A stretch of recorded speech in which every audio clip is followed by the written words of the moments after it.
Paz seja convosco. Amém. Ele está no meio de nós. Como dizia o filósofo, se as pessoas bebessem água em casa como bebem na igreja, ninguém teria problema de rir, né? Quanta sede.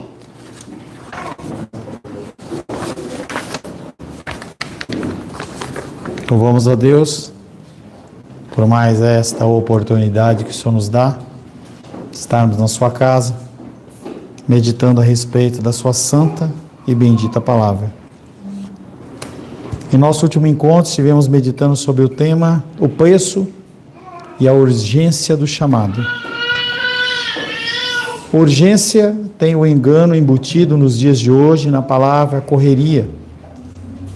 Aparentemente, quanto mais você estiver ocupado, se possível no mínimo 100%, é o melhor. É o mais produtivo. Esse conceito é um conceito antigo.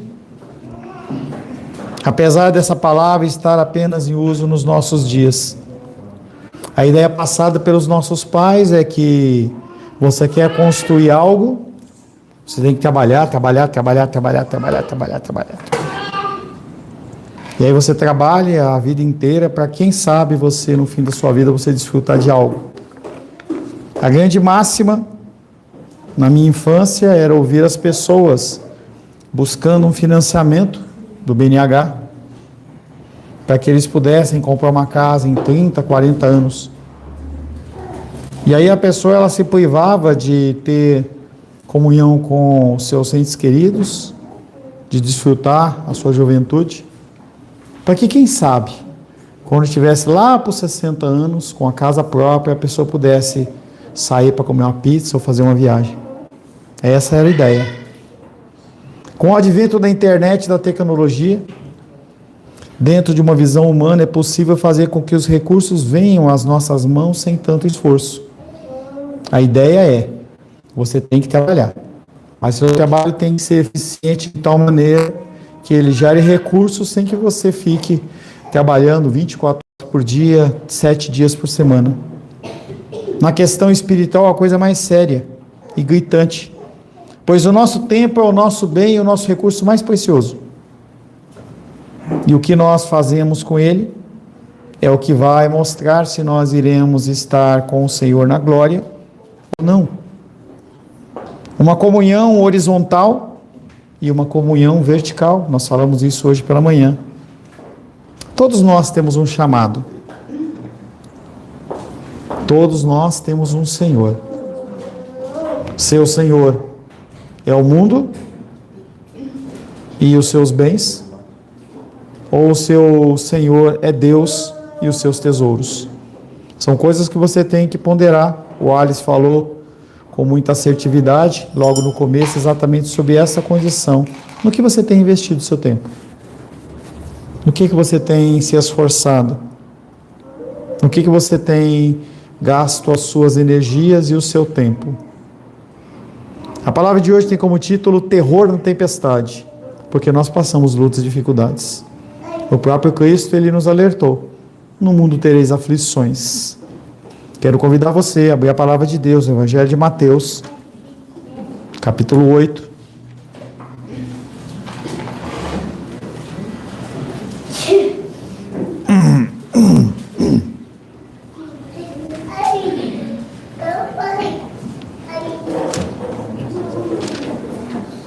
Você que não tem nenhum impedimento de saúde, fique de pé. Mateus capítulo 8, versos 23 a 27. Assim diz a palavra de Deus, Evangelho de Mateus, capítulo 8, versos 23 a 27. Então, entrando ele no barco, os seus discípulos o seguiram. E eis que sobreveio no mar uma grande tempestade, de sorte que o barco era varrido pelas ondas. Entretanto, Jesus dormia. Mas os discípulos vieram acordá-lo, clamando: Senhor, salva-nos, perecemos. Perguntou-lhes então Jesus: Por que sois tímidos, homens de pequena fé? E levantando-se, repreendeu os ventos e o mar, e fez-se grande bonança. E maravilharam-se os homens, dizendo: quem é este, que até os ventos e o mar lhe obedecem? Palavra do Senhor, amém? Amém. Senhor, tua palavra bendita e gloriosa, ela chega a nós. E nós queremos, Pai querido, ouvir um recado santo do Senhor. Pedimos, Pai querido, em nome de Jesus, que o teu Espírito Santo entre nos nossos corações e fale conosco, nos dê um recado santo, e que o Senhor possa me capacitar, Pai querido, a ser um instrumento da tua vontade, para a glória, a honra e louvor do teu nome, em nome de Jesus, amém. Podem se assentar em nome de Jesus.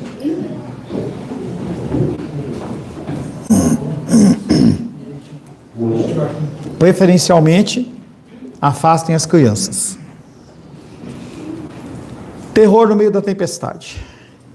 Nós temos lutas. Quando nós pensamos que as coisas estão bem, as coisas elas começam a tomar um tom sombrio. Como eu tenho falado com vocês, tenho criado um hábito com a Rosângela, aos sábados, nós irmos para o parque da cidade, ficarmos lá um tempo em comunhão, eu e ela, na beira do lago. E aí ontem estava um tempo diferenciado. Sempre que a gente vai, a gente pega um fim de tarde, então a gente pega um pouquinho do sol da fim da tarde, e é legal, você começa a ver a mudança da cor do céu. Mas quando nós chegamos lá, o céu estava diferente. O céu estava meio escuro, a gente via algumas nuvens bem escuras, umas nuvens escuras à esquerda, umas nuvens escuras à direita. No centro tinha como que um buraco, muito legal, muito legal. Eu falei para a Rosângela, eu posso olhar para esse buraco assim no céu, azulzinho, e eu falo assim, eu posso ver Deus contemplando a gente. E era uma coisa interessante, aí aquilo ali foi fechando, algumas gotinhas começaram a cair, e eu olhei para a Rosângela e falei, é hora de a gente ir embora, para a gente não pegar essa chuva. Ela, mas não está chovendo. Eu falei, mas eu senti algumas gotinhas, vamos levantar. E nós levantamos. Quando eu leio esse texto, eu fico imaginando a figura daqueles homens dentro de um barco. Durante o meu ministério, e eu já lecionei teologia e também alguns assuntos de aconselhamento bíblico, muitos deles que eu utilizo para auxiliá-los nas dúvidas que vocês têm. Percebi que uma importante questão secular dentro do mundo é por que existem religiões. As pessoas elas não conseguem entender por que existem religiões. A gente vem a ver a construção da história, ela vindo após o advento da morte de Cristo, a constituição da igreja. Há um contexto de que o Império Romano ele ainda estava em ascendência, e ele olha para aquela questão espiritual que estava sendo levantada, e ele simplesmente absorve a cultura cristã, mistura com a cultura pagã romana, e eles usam os deuses que eles tinham, e eles dão o nome dos apóstolos. E ali nasce a cultura, ou a igreja católica romana. E o tempo vai passando, e aquilo ali continua dentro daquela mesma base. Mas quando chega por volta do século XVIII, a história conta que alguns homens começaram a levantar algumas questões e um movimento foi instaurado com o nome de iluminismo. E o iluminismo queria dizer época das luzes, porque eles referenciavam a época anterior àquele momento em que os homens pensavam como a época das trevas. Época das trevas que era controlada por Deus.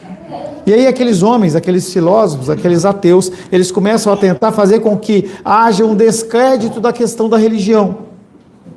E eles começam a falar que este mundo que existe, ele veio do nada, sem nenhum tipo de intervenção, que era uma acusação direta contra uma palavra em latim, uma expressão em latim chamada creatio ex nihilo, que é a criação divina a partir do nada, ou criação a partir do nada. Então eles falavam, realmente foi criado a partir do nada, inclusive isentando a condição da figura divina. E a gente vê esse conflito, ele continua caminhando, E aí eles começam a perceber que isso não estava dando muita razão, e eles começam a falar dentro de uma condição diferente e dizem: não foi criado a partir do nada, foi uma criação gradual. Então é um conceito até mais fácil de nós recebermos. Então a gente olha, por exemplo, a figura. Eu estava conversando com a Rosângela hoje pela manhã, Isabela estava lá, minhocando aí pela igreja, e aí eu falava assim, hoje a Isabela estava bem ativa, e aí ela lhe falava assim, pois é uma sequência. Ela falava comigo na volta, ela falava para mim, antes era a Heloísa já está uma mocinha, aí daqui a pouco vem a Isabela, daqui a pouco aí veio o Joaquim, ele tinha o jeitinho dele, agora ele já está se movimentando de uma maneira diferente, aí nós vemos a Isabela minhocando de um lado para outro, e depois disso é o Lucas. É uma sequência, a gente vê essa questão do crescimento. E eles começaram a dizer que não, essa criação ela não foi uma criação que nasceu do nada, é uma criação que foi crescendo, como se fosse uma evolução, e aquilo realmente pegou. E aí eles começaram a ter uma discussão. Se não há esse Deus que criou todas as coisas, por que a necessidade de uma religião?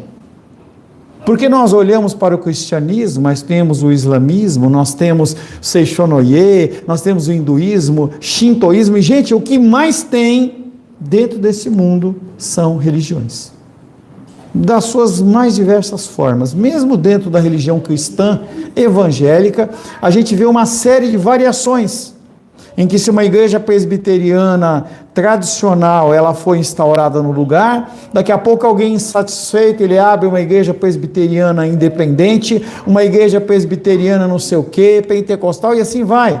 E assim funciona para Batista, assim funciona para a Assembleia de Deus, como sendo as maiores igrejas. E isso gera uma confusão no coração daqueles homens, porque nós temos a necessidade de uma religião. Eles concluíram então que o que gera a crença em Deus entre os seres humanos é o medo. Medo do quê? Medo das forças da natureza.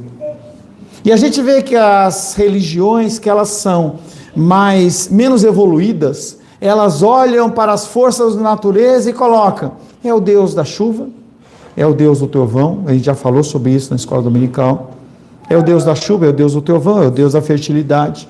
A gente vê a questão do coelhinho da Páscoa, que ele nasce exatamente dentro dessa questão da fertilidade, em que se espera que aquela divindade, que é representada nos nossos tempos pelo coelho, como sendo alguém que você tem que oferecer algo para que ele te conceda um benefício. A ideia era de que haviam forças da natureza que ameaçavam destruir o homem. A ideia era de que os seres humanos poderiam viver neste universo, que era um universo impróprio à vida humana, mas eles precisavam de algo, uma muleta. E essa muleta era a religião. A qualquer momento nós podemos ter incêndios, inundações, terremotos, doenças e diversas forças da natureza que podem varrer os seres humanos da face da terra. Freud se levanta e começa a dizer que ele tem uma teoria em que as pessoas elas começam a colocar nome para essas forças da natureza, exatamente para identificar essas divindades, oferecer algum sacrifício e de alguma maneira fazer com que essa divindade ela se acalme no seu coração e venha fazer o quê? Trazer paz à sua vida. Dentro da cultura evangélica não é diferente. Nós tiramos o contexto de você olhar para a força da natureza, mas nós pensamos que a campanha disso, a campanha daquilo, é a campanha do jarro, é a campanha do papel, é a campanha... As pessoas elas ficam buscando muletas. Não é nada diferente das coisas do mundo. Não é nada diferente do terreiro de macumba. Não é nada diferente do satanismo e não é diferente de nenhuma das religiões. Porque o verdadeiro cristianismo, ele não busca simplesmente a questão de você querer algo em troca diante da sua adoração. Porque essa questão é uma questão que chama-se adoração profana. Você querer entregar algo e receber algo em troca. Freud, disse que uma das ameaças ao nosso bem-estar são outras pessoas. Mas nós desenvolvemos diversas maneiras de viver em segurança na presença dos nossos inimigos. É possível bajulá-los? É possível suborná-los? Ou procurar acalmá-los de qualquer forma? Seguindo essa forma de raciocínio, Freud afirmou que os seres humanos tentaram conceber uma forma de negociar com as forças hostis da natureza. E isso, dentro da teologia, chama-se animismo. A-N-I, animismo. O que é animismo? Eu olho para uma força da natureza e digo, isso é uma divindade, isso é um Deus. E as pessoas começaram a agir dessa maneira. Os seres humanos desenvolveram a teoria de que existe um Deus da inundação, um Deus do fogo, um Deus do terremoto, um Deus da doença. E no mundo evangélico, a gente dá o nome do Tranca-Rua, a gente dá o nome da Maria Padilha, e sei lá quantos nomes que as pessoas puxam dessa condição da cultura afro para tentar justificar uma condição que você está passando. Quantas vezes eu já ouvi da sua boca dizer, eu não sei o que está acontecendo. E aí, na melhor das hipóteses, culpa Deus. É Deus que deve estar fazendo isso. É claro que é Ele que está fazendo, porque Ele é soberano. Mas na sua cabeça, você não consegue colocar isso na conta de Deus, você coloca na conta do diabo, você coloca na conta do mal olhado, você coloca na conta de tantas coisas. Antes do culto com as pessoas aqui, aí o Nicolas passou e ficou tocando uma ideia, brincando e tal, e aí eu falando, né, poxa, não esquece de comprar uma vela, já que o Joaquim roubou meu aniversário. Coloca lá 50, é você mesmo, roubou meu aniversário. E aí eu ficava brincando com ele assim, e o Nicolas falou assim, mas não dá azar comemorar antes. Eu falei assim, eu sou ungido. E a gente coloca aquela brincadeira lá de começo de culto. Então a gente fica buscando alguma forma de colocar culpa em alguma coisa e esquece que o maior culpado e a consequência dos nossos pecados caem sobre nós mesmos. Não adianta você colocar culpa em ninguém. A culpa do que está acontecendo na sua vida é sua mesma. Se houvesse deuses habitando em todas essas forças da natureza, as pessoas poderiam lhe dirigir orações, apresentar-lhe sacrifícios. Não sei se você já viu aquele desenho em que o vulcão está nervoso, aí as pessoas vão lá buscar uma virgem, pega a mulher, amarra, joga dentro do vulcão para ver se acalma. O que é isso? O animismo que nós estamos falando. As pessoas, elas não querem lidar com seus próprios pecados, com as suas próprias situações, suas próprias decisões. E o que eles fazem? Colocam a culpa em qualquer um, mesmo na gente. E nós iniciamos esse texto de Mateus. Terror na tempestade. O relato de Mateus sobre a ocasião em que Jesus acalmou a tempestade fornece um exemplo do terror que pode sobrevir aos homens em decorrência dessas forças. Mantenha o Evangelho de Mateus capítulo 8 aberto, por favor. E no verso 23 ele diz, então, entrando ele, Jesus no barco, seus discípulos o seguiram. Este é o começo da nossa história. Como nós vimos nos versos 18, 19, 20, que nós vimos na semana passada, Jesus ele estava ordenando que os discípulos eles saíssem de um lugar e fossem navegar para outro. Enquanto eles estavam indo naquele caminho, eles encontraram dois homens que eram pretensos discípulos. Você lembra daquilo? Aquele homem que era um escriba, aquele outro homem que falava não sei o que eu sigo para onde você quiser. Depois de Jesus resolver esse problema, eles foram a caminho. Há alguns anos, encontraram no mar da Galileia um barco fundado, para nos dar uma noção do barco que era utilizado comumente. O comprimento desse barco, ele era um comprimento de em torno de 8 metros, eu posso imaginar que seria mais ou menos o tamanho da nossa igreja, de comprimento, e 2,5 metros de largura. Não era um barco grande, mas também não era um barco pequeno. Em seguida, Mateus escreve, verso 24. Cocô. E eis que sobreveio no mar uma grande tempestade, de sorte que o barco era varrido pelas ondas. Entretanto, Jesus dormia. Para você entender o que aconteceu ali, aquelas pessoas estavam navegando e estava tranquilo, porque grande parte daquele grupo dos discípulos, eles eram pessoas experientes. Eles não iam sair com o barco para navegar numa tempestade. Então estava tranquilo o mar. Só que o mar da Galileia, ele está localizado fisicamente entre montes. Então há vários montes em volta do mar da Galileia. E o que acontece é que de vez em quando um vento meio que escapa do meio desses montes ali que estava batendo. O monte sai pelo meio e bate na água e sai e começa a fazer aquele estrago, que é exatamente o cenário que o mar tornou-se revolto e o barco era varrido pelas ondas. De alguma forma, Jesus conseguiu dormir durante a tempestade. Mas os discípulos ficaram bem acordados e apavorados. Eles ficaram apavorados, mesmo conhecendo o mar da Galileia. No verso 25, ele diz assim: mas os discípulos vieram acordá-lo clamando. Clamar não é um pedido. Vocês que já fizeram discipulado comigo, vocês sabem que nós temos vários tipos de oração. Nós temos a oração de concordância, que é o que nós fazemos na quarta-feira, e você tem uma oração de clamor. A oração de clamor, ela demanda um grau de urgência no seu coração. Você vê uma situação de violência, uma situação de agressão, uma situação que ela é de vida e morte, e você não consegue fazer aquela oração xoxa, mas você levanta as mãos aos céus e diz: Deus! E aqueles homens fizeram isso. A palavra diz que eles clamaram, olhando para Jesus e falaram para ele: salva-nos, Senhor, estamos morrendo, nós estamos perecendo. Eles mostravam todo o desespero que eles tinham naquele momento. Freud disse: o medo das forças da natureza dominou esses homens. Porém, será que eles tiveram medo das forças da natureza? Então eles foram até Jesus, sacudindo ele, e disseram: Senhor, faça alguma coisa ou nós vamos morrer. Os discípulos certamente fizeram algo sábio e bom ao pedir que Jesus os guardasse. Quem dera você fizesse isso todas as vezes. Quem dera o mundo olhasse para as suas lutas e dificuldades e buscasse em Cristo o seu consolo.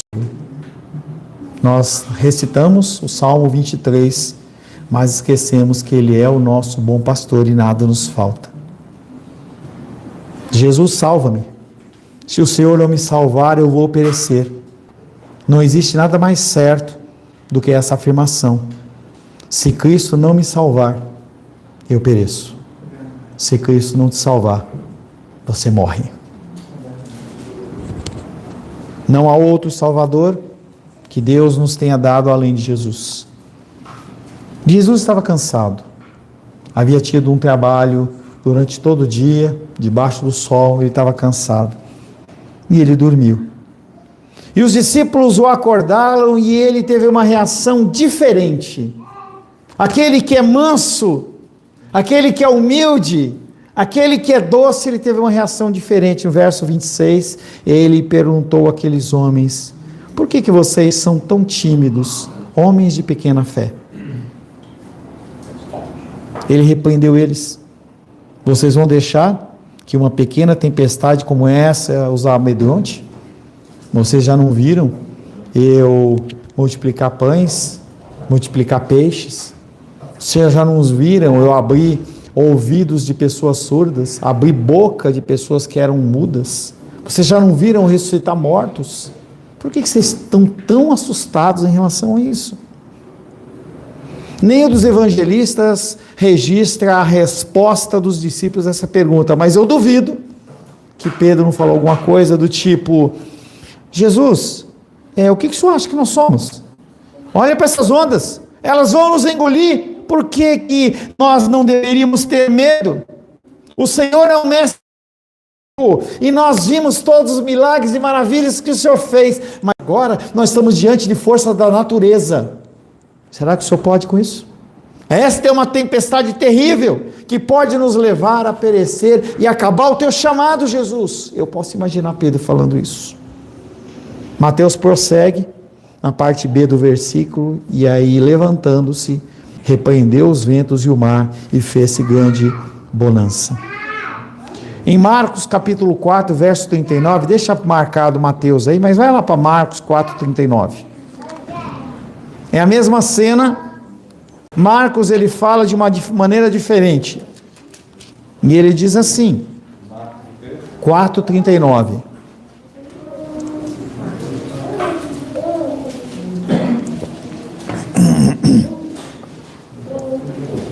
E ele, Jesus, despertando, repreendeu o vento e disse ao mar: acalma-te, emudece. O vento se aquietou e fez grande bonança. Assim que Jesus deu o comando, o vento parou. Não havia mais nenhum vento. As ondas elas estavam paradas. O mar estava como um mar de vidro, parado. E as pessoas elas ficaram chocadas. Com o vento apaziguado, o mar sereno e a ameaça da natureza removida, nós poderíamos esperar os discípulos dizendo: Senhor, maravilhoso! Muito obrigado, o Senhor nos salvou. Talvez uma salva de palmas. Mas aqueles homens, eles reagiram de uma maneira diferente. A reação deles foi diferente. E maravilharam-se os homens, dizendo: quem é este que até os ventos do mar obedecem? Essa palavra nos traz muitas vezes confusão. Então eu posso olhar, o Felipe chega lá com o carro dele, com um som novo, e ele fala: pastor Paulo, vem ver o meu carro. Eu falo: cara, teu carro é maravilhoso. Ou a comida que talvez a Vânia faça amanhã, maravilhosa. E a gente confunde essa questão, porque quando se fala em maravilha na Bíblia, é espanto, é terror, é algo diferente. Muito embora a ameaça da natureza tenha sido removida, aqueles homens, eles demonstraram medo. Demonstraram medo. Qual a origem do medo intenso que havia surgido? Do que eles ficaram com medo? O que era a tempestade acabou. Eles ficaram com medo de Jesus. Ele os salvara da tempestade, e como consequência os homens tiveram mais medo dele do que da tempestade. Você consegue entender isso que eu estou falando? Os seres humanos têm medo de inundações, de incêndios, de terremotos, doenças, mas no coração de cada criatura há um temor muito maior do que essas coisas todas juntas. A razão para isso é que existe uma ameaça muito maior do que qualquer força da natureza. Hebreus capítulo 10, 31.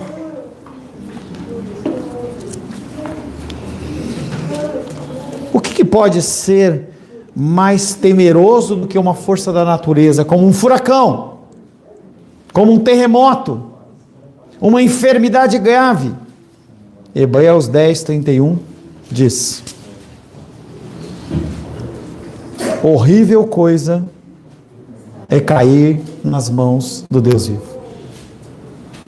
Horrível coisa. Davi pensava assim: coisa terrível. Certa vez, Davi, ele pega na bola e faz um censo. Ele levanta quantas pessoas haviam em Israel com força bélica, mas ele não faz isso com a motivação de glorificar a Deus, e sim para ver quão grande ele é. E o seu general olha para ele e fala: não faça isso porque está errado. Ele fala: vou fazer porque eu sou o rei. E se levanta as pessoas. Quando acabou o censo, veio o juízo de Deus, e as pessoas começaram a morrer. E quando morria de milhares. Davi olha nas suas orações e fala: Deus, quem merece morrer sou eu. E aí o profeta vem e fala para ele: você tem 3 opções. Eu não lembro de cabeça direito as 3, vou dar uma chutada. A primeira delas, haver uma perseguição por parte dos seus inimigos. A outra, um tempo de enfermidade, doença. E a terceira coisa é ficar um período nas mãos do Deus vivo. E Davi tremeu. Ele sabia que a pior coisa que pode acontecer é cair nas mãos do Deus vivo. Porque está nas mãos do Deus vivo, o Espírito Santo se aparta da pessoa e ela fica entregue ao seu próprio coração. Mas ele olha e fala assim: eu, apesar de saber que é a pior situação possível, eu sei que eu sirvo um Deus misericordioso. Então eu vou escolher isso. Eu escolho este Deus. Como se pode constatar diversas vezes nas Escrituras, o aspecto de Deus que aterroriza o coração humano é a sua santidade. Ele é santo e nós não somos, em nós mesmos.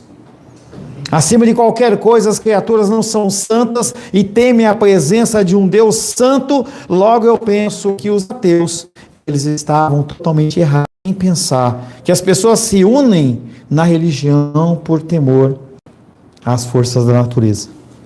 Os seres humanos não inventaram a religião como uma muleta para ajudá-los a lidar com as forças impessoais da natureza, mas eles se juntaram para tentar escapar do único Deus verdadeiro.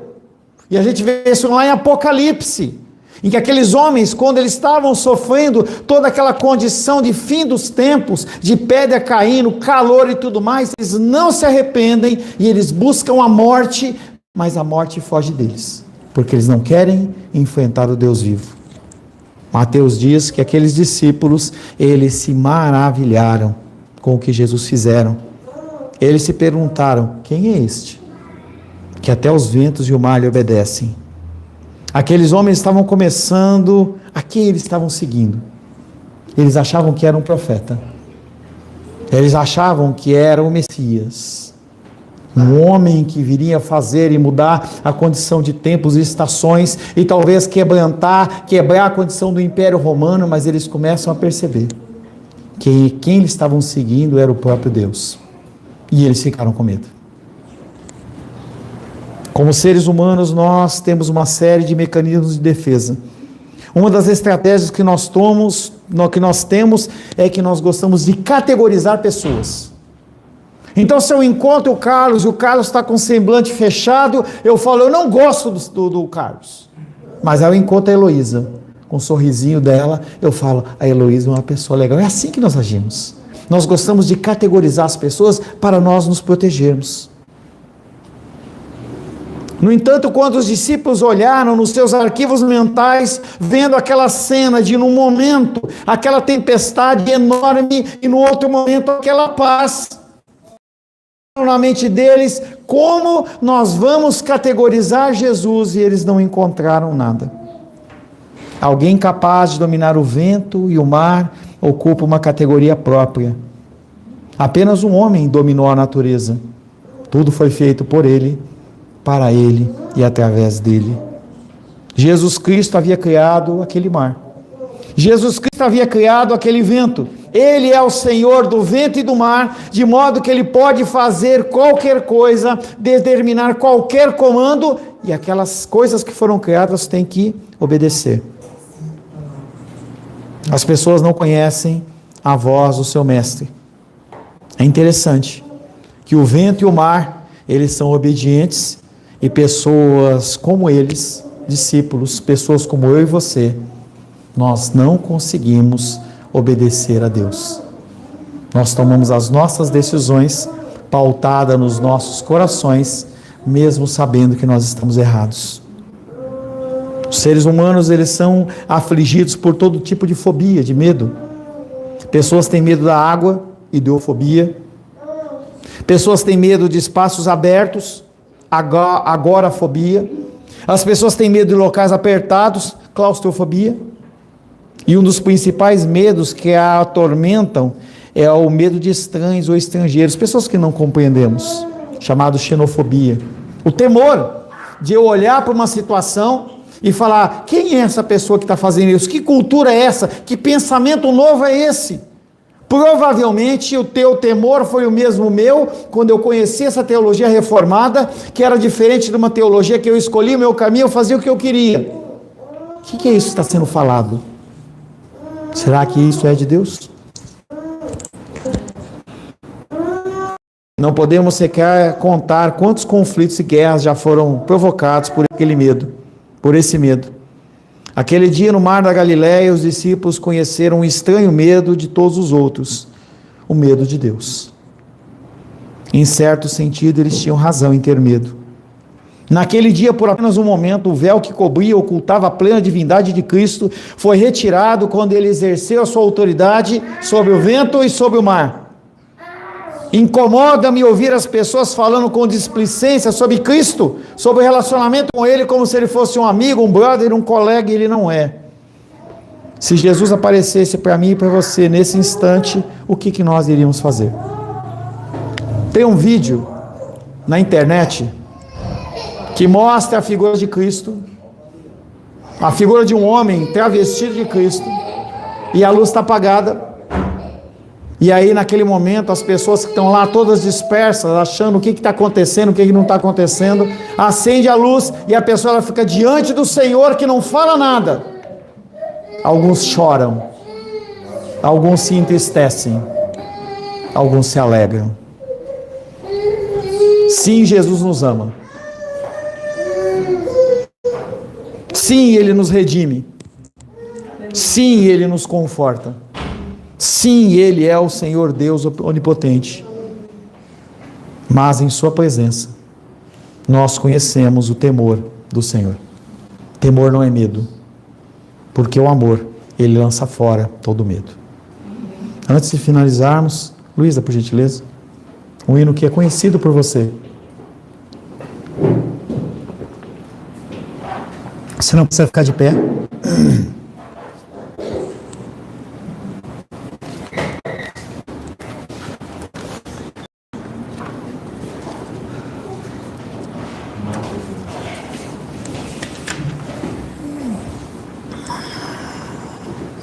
Qual que é o número dele, Luli, mesmo? 342. Que é exatamente esse texto que nós lemos e essa meditação. Cante comigo. Ó Mestre, o mar se revolta, as ondas nos dão pavor. O céu se reveste de trevas, não temos um Salvador. Não se te dá que morramos, podes assim dormir, pois a cada instante nos vemos já prestes a submergir. A minha palavra obedecerão, sossegai. O vento em fúria, o rio, o mar, a ira dos homens, o gênio do mal, jamais poderão naufragar, que leva o dono da terra e céus, pois todos têm que obedecer. Sossegai, sossegai, porque havereis vós de temer. Sossegai. Mestre, muito grande tristeza me quer hoje consumir. A dor que perturba minha alma, vem, Mestre, vem acudir. De ondas do mal tão medonhas, como me livrarei? Só Tu podes salvar-me, ó Mestre. Vem, pois, meu Senhor, meu Rei, a minha palavra obedecerão. Sossegai. O vento em fúria, o rio, o mar, a ira dos homens, o gênio do mal, jamais poderão naufragar, que leva o dono da terra e céus,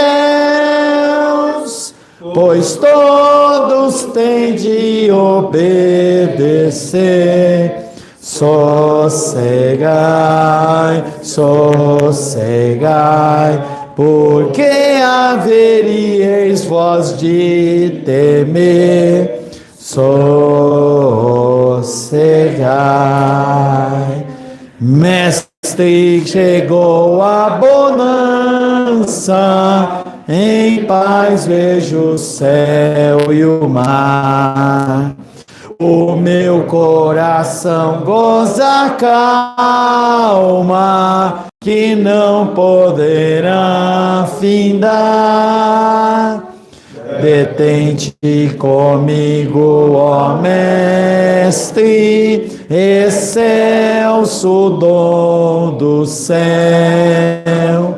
e assim chegarei bem seguro ao porto destino meu. A minha palavra obedecerão. Sossegai. O vento em fúria, o rijo mar, a ira dos homens, o gênio do mal, jamais poderão a naufragar, que leva o dono da terra e céus, pois todos têm de obedecer. Sossegai, sossegai, porque haveríeis vós de temer. Sossegai. Palavra do nosso Senhor. Graças ao nosso bom, querido e amado Deus. Glória a Deus, aleluia.